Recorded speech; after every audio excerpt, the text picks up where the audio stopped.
آپ کو پتا ہے چرسی دنیا میں ہر جگہ ہوتے ہیں, ہیروئن چی الحمدللہ دنیا میں ہر جگہ. ابھی ہمارے ہاں یہ ہوا ہے کہ پرسوں رات کو 2:30-3 بجے کھٹ پٹ کی آواز آئی گارڈز کو, یہ باہر نکلے تو 3-4 چرسی بجلی کے کھمبے پہ چڑھے ہوئے ہیں. چرسی نہیں, ہیروئن چی تھے, اور 2-4 ریکی کر رہے ہیں کیونکہ دیکھ تو نہیں رہا. ایک کے پاس گدا گاڑی. یہ میں اس لیے بتا رہا ہوں تاکہ آپ لوگ ذرا محلے میں ہوشیار ہو جائیں. انہوں نے جا کے ان چرسیوں کو اتارا, سب کو اریسٹ کر کے ہاتھ باندھ کے یہاں مسجد میں لا کے بٹھا دیا. آپ ان کی ہمت دیکھو یار, کتنا, میرا خیال ہے 100 کلو سے زیادہ وزنی لوہا ہوگا. وہ جو پلیٹیں لگی ہوتی ہیں اس کا نام مجھے نہیں پتا, وہ انہوں نے کٹر سے کس طرح نٹ کاٹ کے اتار لیا. اتنا بھاری بھرکم, اتنی بھاری پلیٹیں, ٹھیک ٹھاک بھاری لوہا تھا. اور ان کی صحتیں آپ دیکھو تو ایسے پسلیاں نکلی ہوئی ہیں ان کی. ہیروئن چی کی کیا صحت ہوتی ہے, چڑھا کیسے اوپر. پھر ہم نے کیمروں سے دیکھا, ہمارے کیمرے لگے ہوئے نا, تو چڑھتے ہیں اور کیسے کاٹ رہے ہیں. ایسے کٹر تھے ان کے پاس, کٹ کٹ کٹ کٹ کٹ ایسے. اسلحہ نہیں تھا ان کے پاس, اس لیے میں نے ان کو بولا ہاتھ ہلکا رکھو, اسلحہ نہیں ہے. اسلحہ ہوتا ہے نا, ڈاکو پہ ہاتھ ہلکا نہیں رکھنا چاہیے. تو وہ جب چرسیوں کو, ہیروئن چیوں کو نیچے لائے, یہ لوگ گرفتار کر لیا. ہم نے فجر کی نماز کے بعد جا کے ان کا معائنہ کیا نا. میں نے کہا ان کو پہلی فرصت میں چھوڑ دو, کوئی بھی مرا گیا نا ہمارے لیے مسئلہ, کیونکہ لگ رہا تھا سردی ہے نا, سردی. ایک تو کانپ رہا تھا, کہہ رہا تھا بھائی, اچھا اس کو اس کی فکر نہیں تھی پلیٹوں کی, ایک کو وہ اپنا پائپ چاہیے تھا, پائپ گم گیا تھا. پھر اس نے کہا میں مر جاؤں گا مجھے اگر پائپ نہیں ملا. میں ہم نے کہا بھائی پائپ لا کے دے اس کو, یہ مر گیا تو یہ نہیں مرے گا, ہم مریں گے, کیس بنتا ہے. آپ کو پتا ہے نا ہماری مسجد سے لاش ملی ہے.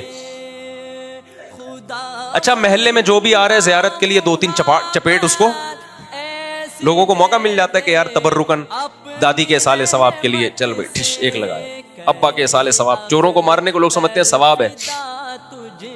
مجھے بار بار یہ فکر ہو رہی کہ یہ ہڈیاں نکلی ہوئی ہیں ان کی, اور قمیضیں اتری ہوئی ہیں, ننگے پتنگے بیٹھے ہوئے ہیں. یہ سردی الگ ہو رہی ہے, کانپ الگ رہے ہیں.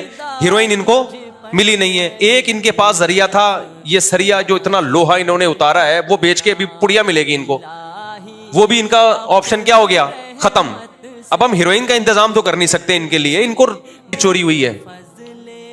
تو اب تو ہمیں لگا کہ بھائی یہ سارا کام یہی, اور ہر جگہ سے کر رہے ہیں. تو ہمارے ایک دوست نے بتایا کہ یار بہت زیادہ چوریاں ہو رہی تھیں. تو پھر جب یہ ہیروئن چی ہم نے پکڑے ہیں تو کہتے ہیں ہم نے مارنے پیٹنے کے بجائے نا, ہم نے کہا تمہیں ہر مہینے کتنا پیسہ چاہیے. انہوں نے بتایا کہ اتنا, 20,000 30,000 کچھ ایسے بتایا. انہوں نے کہا یار دیکھو تم یہاں چوکی داری کرو, 20,000 ہم سے لے لیا, ہیروئن نہیں دیں گے, ہم پیسے دیں گے تمہیں, تنخواہ. کہہ رہے ہیں اس دن کے بعد سے جتنے چور پکڑے ہیں نا ہیروئن چیوں نے پکڑ کے ہمارے حوالے کیے.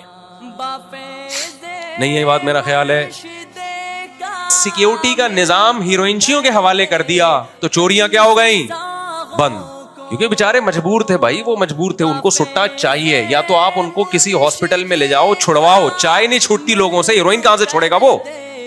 اب گورنمنٹ کی ذمہ داری ہے ایسے لوگوں کو پکڑ کے علاج کروائے, اور پھر ان کا حساب کتاب رکھے. اور پھر بھی کوئی پیتا ہوا پکڑا جائے تو اصل تو پیتا ہوا پکڑا جانے والا تو مجرم ہے. سوال پیدا ہوتا ہے ان کو پرووائڈ کون کر رہا ہے. سعودی عرب میں ذرا سا شک ہوا تھا کہ ہیروئن یہاں آئی ہے, پورے ملک میں جو ہے نا ایمرجنسی نافذ کر دی تھی. جب تک وہ ہیروئن کی پڑیائیں پکڑ نہیں لی ان لوگوں نے, وہاں کی گورنمنٹ چین سے نہیں بیٹھی ہے, اور وہ پکڑتے ہی فوراً گردن اڑا دیتے ہیں جو ہیروئن اسمگل کر رہا ہے. نہیں آئی میرا خیال ہے بات سمجھ میں. تبھی ایئرپورٹوں پہ لکھا ہوتا ہے کہ بھائی سعودی عرب میں نشہ اگر آپ لے کر گئے تو آپ کا سر قلم کر دیا جائے گا. وہ نہیں سنتے کسی کی بات. تو ایسا قانون اگر ہمارے ملک میں آ جائے تو اچھا نہیں ہے. کیا خیال ہے بھائی؟ کتنے لوگوں کو یہ نشے کی عادت, تو یہ اصل تو وہ اسمگلر ہے, ان کو پکڑو بھائی. کون ہیروئن لے کر آ رہا ہے یہاں پہ, اور ہو سکتا ہے وہ پکڑتے کیوں نہیں ہیں, ہو سکتا ہے جو پکڑنے والے ہوں وہی پڑیا کیا کر رہے ہوں, تو پکڑے گا کون کس کو. تو ان کا بزنس چل رہا ہو پڑیا کا.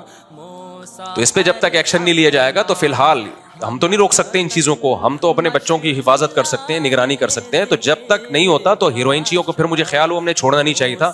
ہم ان کو یہاں گلی کی سیکیورٹی ان کے حوالے کر دیتے کہ بھائی آپ کو, ان کو بھی تو کھانا تو ہے نا.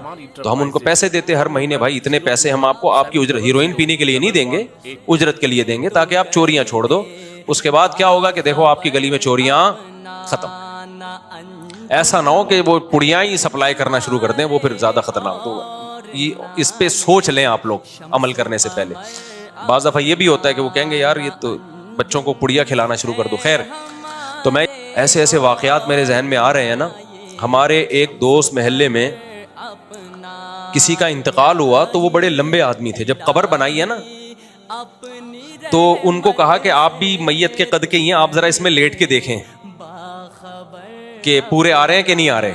صحت مند جوان آدمی تھے, وہ لیٹ گئے. ٹھیک ہے جی, پورا آ رہا ہوں میں, میرے ہی قد کے تھے وہ ان صاحب کے قد کے, میرے قد کے نہیں, ان صاحب کے قد کے. ان کو قبر سے باہر نکال دیا. ٹھیک ہے جی, قبر پوری ہے. اللہ کی قدرت, وہ بڑے مضبوط دل کے. ایسا نہیں کہ آپ سمجھے قبر میں لیٹنے سے ڈر گئے, وہ ایسا کچھ نہیں ہے, میں جانتا تھا ان کو.